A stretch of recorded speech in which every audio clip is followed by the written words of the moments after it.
Il était une fois Sun Wukong, aussi appelé le roi des singes, un être fantastique qui se complaît dans la liberté. À la suite d'un long voyage, le roi singe se voit proposer l'immortalité par Bouddha en personne, mais il refuse. C'est pas pour lui, il veut la paix dans sa montagne. Sauf que les dieux, ils aiment pas trop ça. Et ils viennent donc le chercher directement chez lui, pour le faire venir à la cour pour répondre de son affront. Les dieux envoient donc une armée pour arrêter Sun Wukong, reclus dans sa montagne, avec notamment l'aide de Erlang Chen, un dieu de la mythologie chinoise qui porte un troisième œil sur le front. Un combat entre les deux êtres eut lieu, à la suite duquel Sun Wukong est vaincu. À sa mort, 6 reliques sont éparpillées à travers toute la Chine, dans lesquelles se renferment les pouvoirs de Sun Wukong. C'est là que j'apparais. Moi, un de ses loyaux sujets. Je jure de retrouver toutes ces répliques et de faire revenir et libérer le grand Sun Wukong.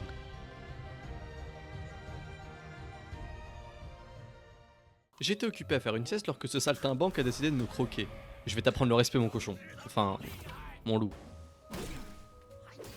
Non mais, je faisais ma route tranquillement quand tout d'un coup, j'entendis une voix. Serais-je devenu fou? On va donc satisfaire les dieux. Et voilà. On lui dira pas que c'est de l'encens basique de Gigifi. J'ai donc continué mon chemin. Mais tu es qui? T'approches pas trop non plus. Papy se charge de faire office du tourisme et m'indique que pas loin se trouve le temple de Guanyin, construit à la suite d'un incendie. Et je compte bien y aller. Encore plus maintenant. Dans la forêt, j'ai aussi croisé un singe qui était proche d'une pierre. Je me suis approché de lui, mais il a fui. Je n'ai pas réussi à retrouver sa trace. Dans la pierre était déposé un drôle d'objet, avec un poème dessus. Il est naturel de craindre les mauvais effluves et d'aspirer à la beauté diffuse. Ah, compris, on verra ça plus tard. J'ai continué mon petit bonhomme de chemin quand...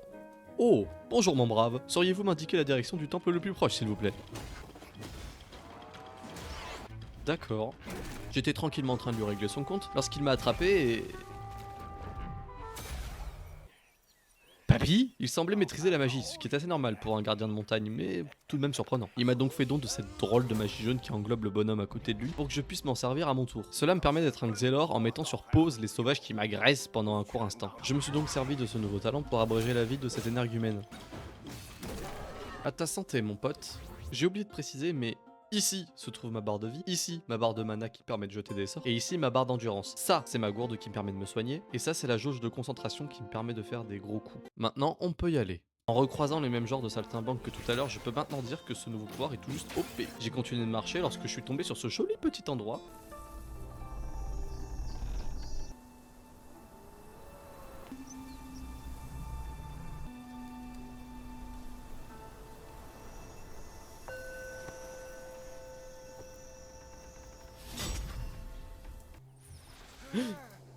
Faut vraiment que t'arrêtes de faire ça. Le vieux m'explique que c'est trop dangereux de traverser comme ça avec mon apparence de singe. Attendez une minute! Et il décide de me transformer en cigale pour que je puisse passer incognito. Ouais, c'est ça, papy. Je me faufile donc sans que les loups n'en sachent rien. Et puis un grand monsieur avec un gros crâne me barre la route. Bonjour monsieur. Ok, super. Allez, on fait comme ça du coup. Hein. Ça va pas se passer comme ça. Je passerai. Il était vraiment pas évident en vrai, notamment avec cette attaque. Quand on n'a pas l'habitude, on se laisse surprendre. Mais je le vaincrai.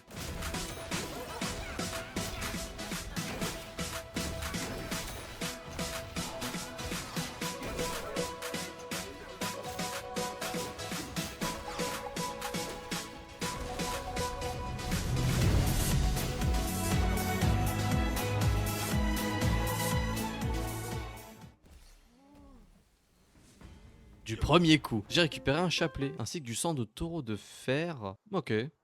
Anyway, j'ai continué ma route, affaibli après un tel combat, en me disant que je vais vite trouver un hôtel où me reposer. C'est une blague. L'un d'eux se prenait même pour Adan, et je suis mort. Merde. Mais si j'ai fait ça, c'était pour revenir me reposer et récupérer mes fioles d'estus. Oui. Non, je mens pas. Puis je suis reparti régler leur compte aux braves gens qui m'ont permis de me reposer et de récupérer. Et le temple s'est ouvert. Une fois à l'intérieur, j'ai recroisé Papy qui m'a mis en garde face à une créature du nom de Lynx... Bon, un loup géant quoi. J'ai changé ma tenue pour être plus présentable devant une créature légendaire. Et je suis rentré.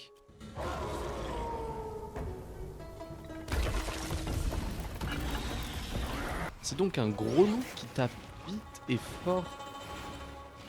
Marché conclu.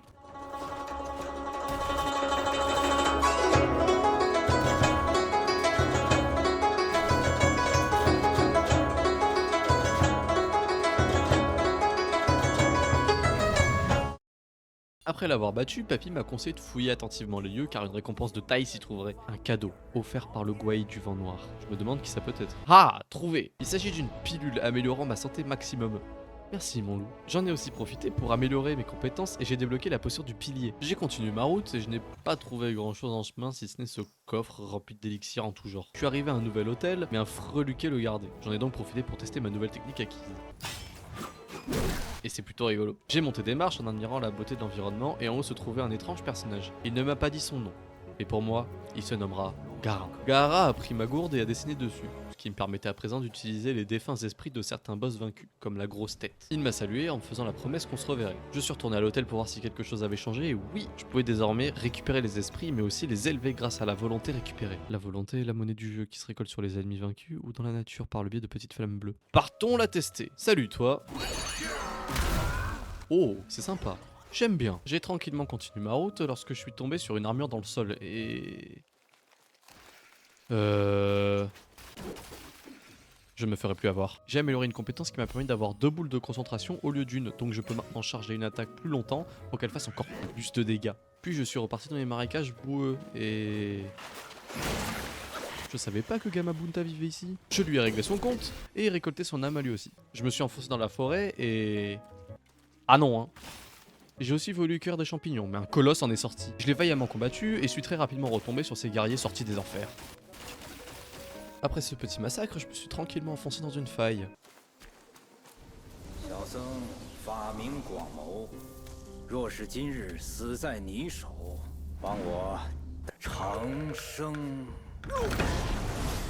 Oh le sournois, il attaque direct en plus. Il a l'air de bien prendre ses dégâts, ça sera vite plié.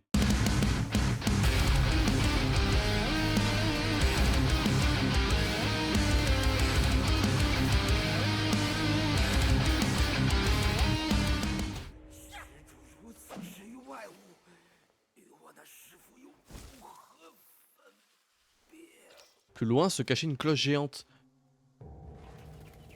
Puis je suis reparti. Plus loin se trouvait un hôtel, avec en face une drôle de plante qui ressemble à des glowberries. Ces plantes servent à améliorer les gourdes, mais je ne sais pas encore comment faire. Donc, retour à la marche. Plus loin, il y avait un singe perché en haut d'une branche, qui se faisait attaquer par un serpent. Je lui ai réglé son compte, et le singe est en fait quelqu'un qui permet d'améliorer sa gourde. C'est donc parfait, tu tombes à pic Merlin. Je suis sorti de la grotte de Merlin et suis arrivé dans une étendue d'eau.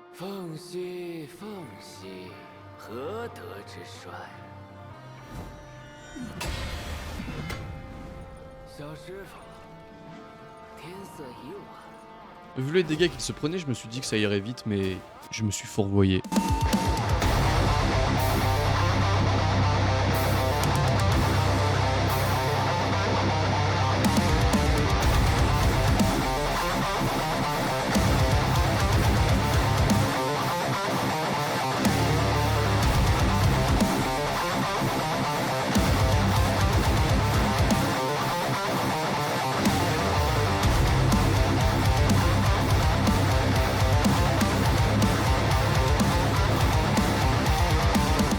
Et voilà, retourne dans Naruto.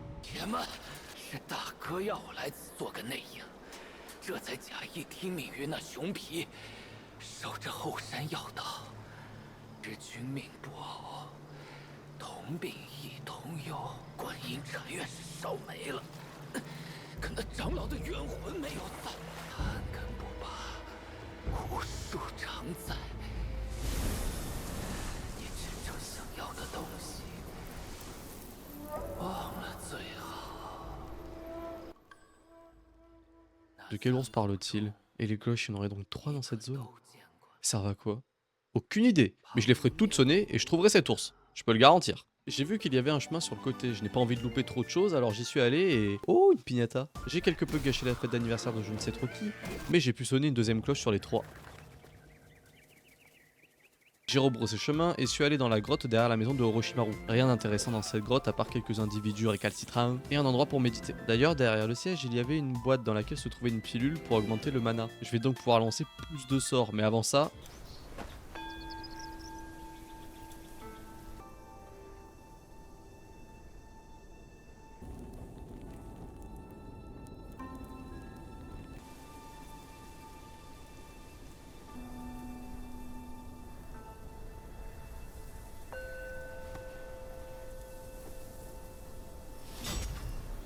Plus loin, il y avait encore des gens qui gardaient mon hôtel au chaud. Vous permettez? J'ai amélioré mon bâton et me suis équipé d'une nouvelle tenue. Je suis paré à tous les dangers maintenant. J'ai donc enfin fait la rencontre du roi du vent noir. Il est à l'origine de la reconstruction du temple de Guanyin à la suite de l'incendie ayant eu lieu il y a 500 ans. Malheureusement, dans cet incendie, de nombreux moines sont morts et maintenant leur spectre erre dans la montagne et dans la forêt. C'est notamment le cas de la grosse tête vaincue plus tôt dans cette aventure. Ce qui veut dire qu'il est mort 2 fois, le con. Sélection naturelle, j'ai envie de dire. Mais ce n'est d'ailleurs pas un cas isolé, on en recroisera plus tard. Il a l'air difficile à battre et peut se transformer en je ne sais quoi. En vent noir peut-être, comme son nom l'indique. Il frappe fort, vite et il a plus d'un tour dans son sac. Ça va être un combat glorieux.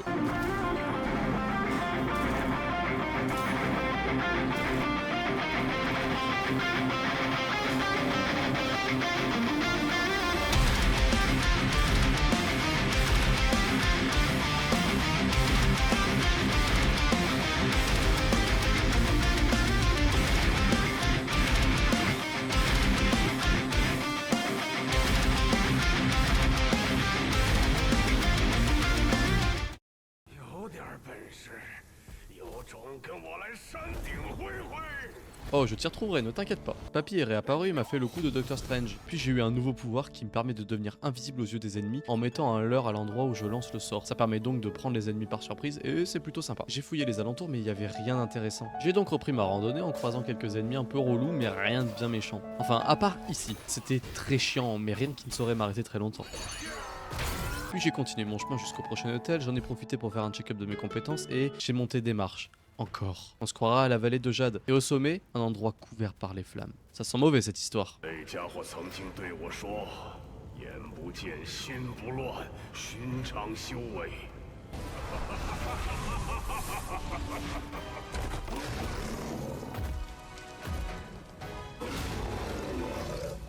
C'était donc toi le fameux ours dont le serpent parlait. Il a à peu près les mêmes capacités que le boss précédent, sauf que ses armes ce sont ses poings, il fait au moins 8 fois sa taille, puis parfois il nous fonce dessus en se téléportant avant de tenter de nous écraser. Et c'est aussi un sac à PV avec une allonge de fou furieux, donc y a pas un seul endroit safe dans cette zone. Et puis, arrivé à sa phase 2, il fait ça.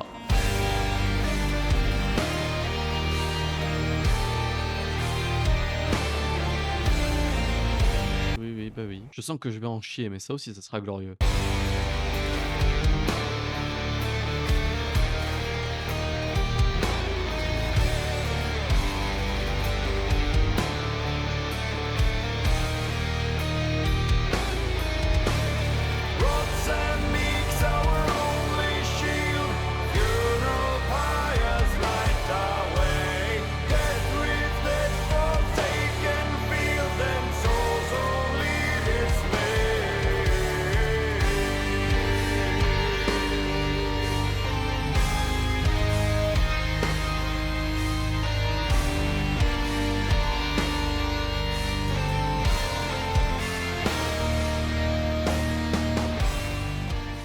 Après ma victoire, il a voulu s'échapper avec la relique, mais il s'est fait foudroyer.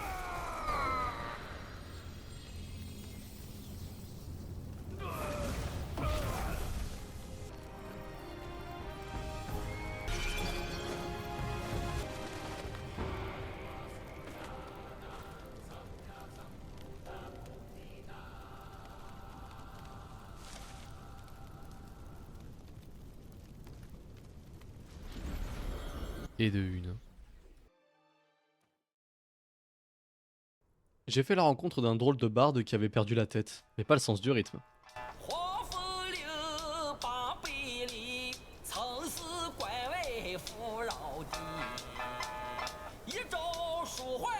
Il m'a enlevé les flèches qui étaient venues se planter en moi d'un simple geste de la main. Puis il est parti en disparaissant, mais pas sa chanson.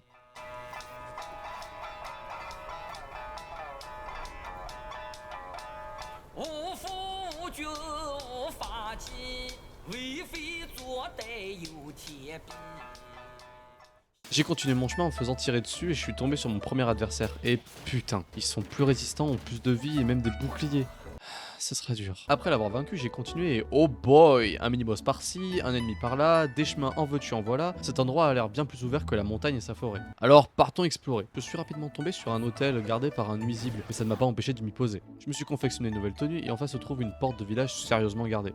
J'irai plus tard. Je me suis aventuré tranquillement lorsque je suis retombé sur un autre gars avec un bouclier. Je l'ai vaincu et me suis rapidement aperçu qu'il n'était pas seul et que son collègue avait même un bâton de magie. Mais ça m'a pas empêché de vite lui régler son compte. Et un autre rat était encore derrière, mais celui-ci a 2 têtes ainsi qu'une grosse épée. Il crache du feu et a une haleine fétide. Puis, il m'a tué. Bon, très bien, je vais autre part. Au lieu de monter des marches, j'en ai descendu et je suis tombé sur un frère de Gamabunta qui a l'air de maîtriser la foudre. Donc un Gamabunta Raiden si vous voulez. Il était énervé à tel point qu'il aimait me croquer ce saligo. Mais j'ai réussi à le vaincre assez rapidement. J'ai remonté les marches et j'ai fait la rencontre d'un drôle de renard qui avait besoin d'une formule avalée par la grenouille que je venais d'éliminer. Y'a pas de quoi. Ce drôle de personnage était en fait un savant créant des remèdes en tout genre. Un deuxième Merlin quoi.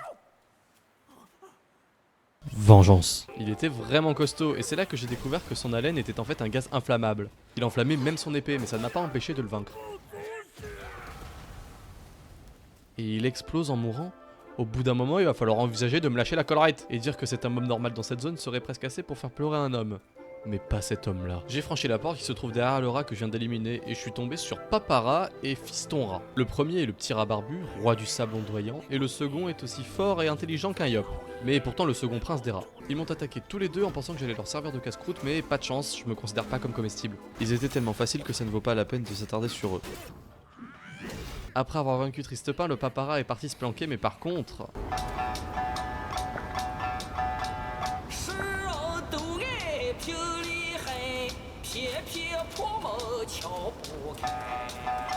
Je me suis reposé à l'hôtel le plus proche et j'en ai profité pour confectionner les pièces de ma tenue qu'il me manquait et je suis reparti en exploration. Je suis retourné là où j'ai affronté le rat à 2 têtes pour me faire tous les individus présents sur les lieux afin de pacifier l'endroit. Pour la démocratie!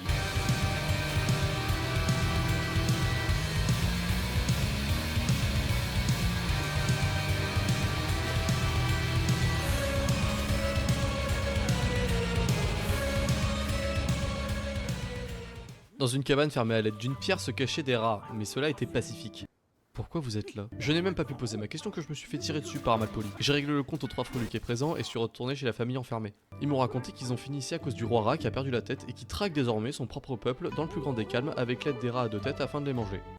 Tout va bien. Ceux présents dans cette maison ont refusé de se laisser faire manger et de traquer leurs frères pour les donner à manger. Toujours selon eux, le 3e prince des rats serait le seul espoir pour ce peuple, mais il se trouve très loin à l'est, donc c'est pas tout de suite que je vais le rencontrer. J'ai continué mon chemin jusqu'à croiser cette drôle de chose. Il a pas l'air très fort donc...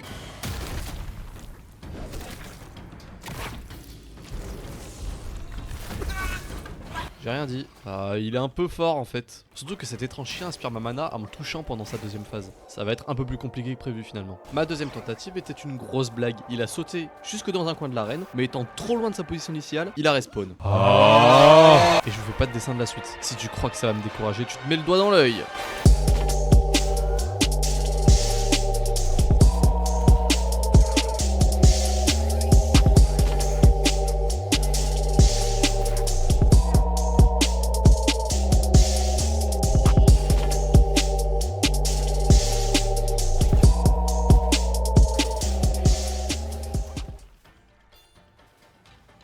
J'ai gagné. J'ai donc pu ouvrir la porte et suis reparti vers une grotte qui se trouve à côté de l'arène où j'ai affronté Papara et Tristepin. Et au bout de cette grotte, j'ai retrouvé Papara qui...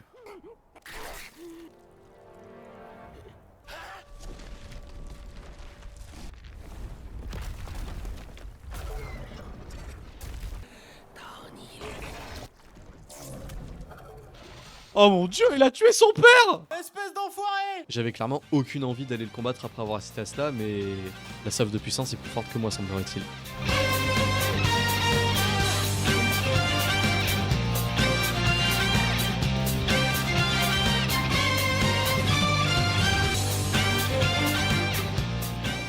En fait, ça va, il était plutôt facile. J'ai continué mon exploration dans cette grotte et me suis enfoncé dans une faille dans laquelle se trouvait une goule. Ma foi, si on fait une pérégrination, je suppose que c'est normal de tomber sur ce genre de choses. Elle était un poil relou à battre, mais ça s'est bien passé. Je suis sorti de la grotte et je suis tombé sur un temple immense. Le temple du tigre tapi. Je me suis reposé à l'hôtel du temple et j'ai enfin pu améliorer mon bâton. J'ai monté les marches du temple qui sont décorées de carcasses d'animaux morts. Super, ça nous indique bien la puissance du mec sur lequel on va tomber.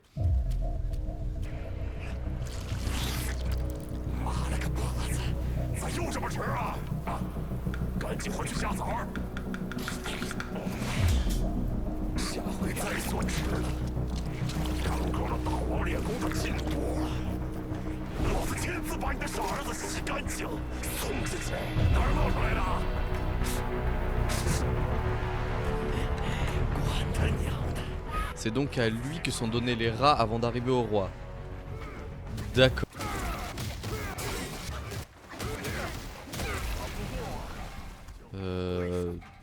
D'accord. Il connaît le kung fu, il a une épée et il peut se durcir comme la pierre. Ce combat risque d'être épique. À nous deux, Tai Lung.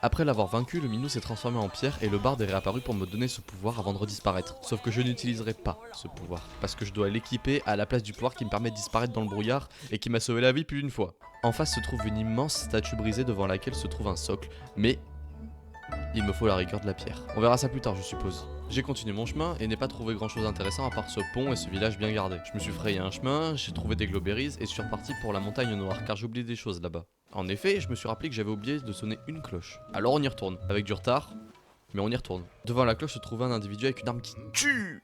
Enfin, qui claque parce qu'elle est stylée quoi. Oh, vous m'avez compris. Et derrière lui, la cloche. C'est parfait. Je lui ai vite réglé son compte et j'ai pu sonner la troisième et dernière cloche de la montagne.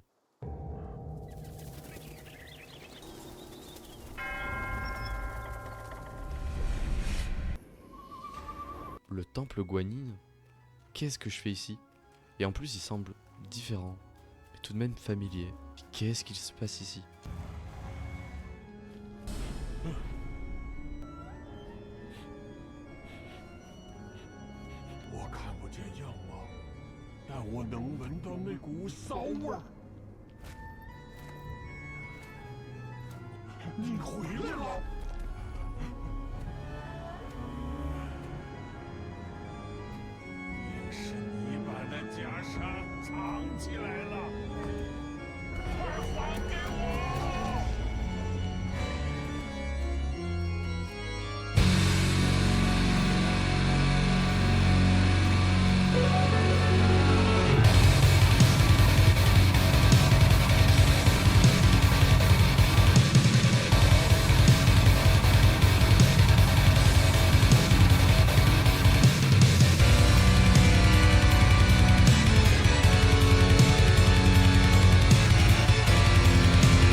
Je suis pas sûr d'avoir tout compris, mais j'ai gagné une cape ignifuge qui me permet d'être immunisé contre le feu pendant une courte durée. Je suis revenu à la cloche où se trouvait le porteur de la lance enflammée, et il se trouve que j'ai ramassé son arme, ce qui me permet désormais de me transformer en lui et d'utiliser ses capacités. C'est super cool! Je suis retourné à un hôtel, j'ai changé de masque, désolé mon loup, et me suis acheté un grade d'eau pour augmenter mon endurance maximum. Puis je suis revenu au hameau de Calmevent. Je me suis aventuré sur un pont Gardère afin de tester ma nouvelle technique, et c'est sympa. Un des principaux avantages, c'est que la barre de vie de l'invocation est indépendante de ma barre de vie à moi, ce qui est fort pratique notamment dans les moments de crise. Plus loin se trouvait un individu qui gardait le pont à lui tout seul, ce qui n'est pas très rassurant, mais je me dis que ça va aller. Il m'a indiqué prendre ma vie car j'ai pris celle de son fils. Qui? Je l'ai vaincu et pris son âme et un objet qu'il transportait avec lui. Un vieux tambour rocher. Ça servira sûrement plus tard. J'ai continué mon chemin en traversant une grotte et suis tombé sur un tas de pierres qui a pris vie. Et je l'ai carrément sous-estimé. Il m'en a fait baver. Il était pas très fort, c'était surtout un gros sac à PV. C'était donc une épreuve pour ma patience.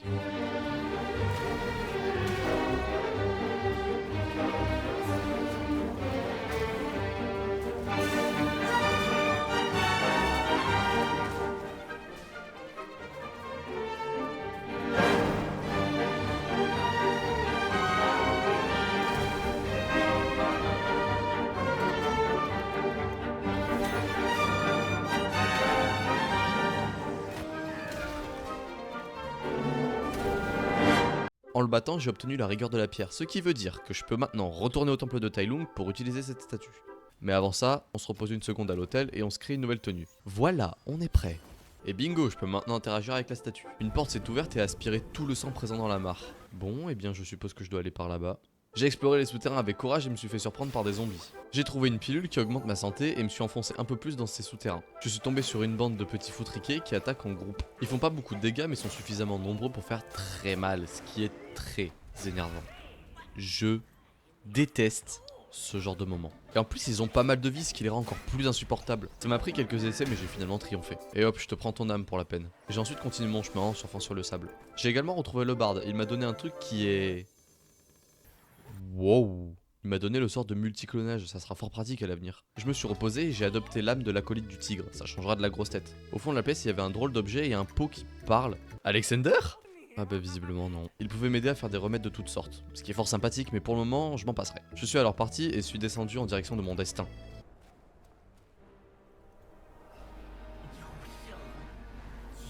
Le sage du vent jaune. Je ne le savais pas à ce moment-là, mais il allait être un des combats les plus ardus de mon épopée. Pour résumer, il tient une tête sous le bras, il frappe fort, vite, il a une allonge de fou avec son trident, il peut fendre l'air avec ses coups, il maîtrise la magie, et à chaque nouvelle phase, il réduit considérablement la taille de l'arène. Il peut créer des doubles, m'envoyer un astéroïde dans la tronche, il peut créer des tornades, et c'est un vrai sac à PV. Autant si ce n'est pire que le tas de pierres. Mais je le vaincrai.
La patience est un plat qui se mange sans sauce. Le barde était en fait le maître du rat. Ce dernier a coupé la tête de son maître après n'avoir pu absorber le pouvoir d'une des reliques de Sun Wukong. Mais dis-moi Jamy, pourquoi couper la tête de son maître? Eh bien Fred, c'est très simple, c'était pour pouvoir maintenir la puissance de la relique car elle était trop puissante pour le rat et qu'il fallait un plus puissant réceptacle que juste le corps de ce rat.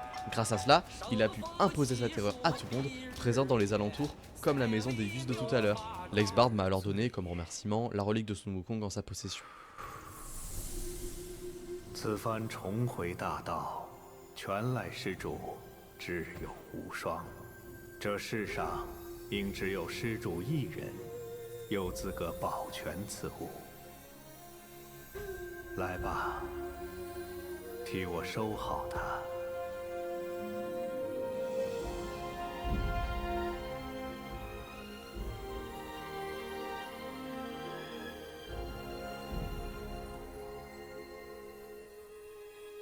Et de deux.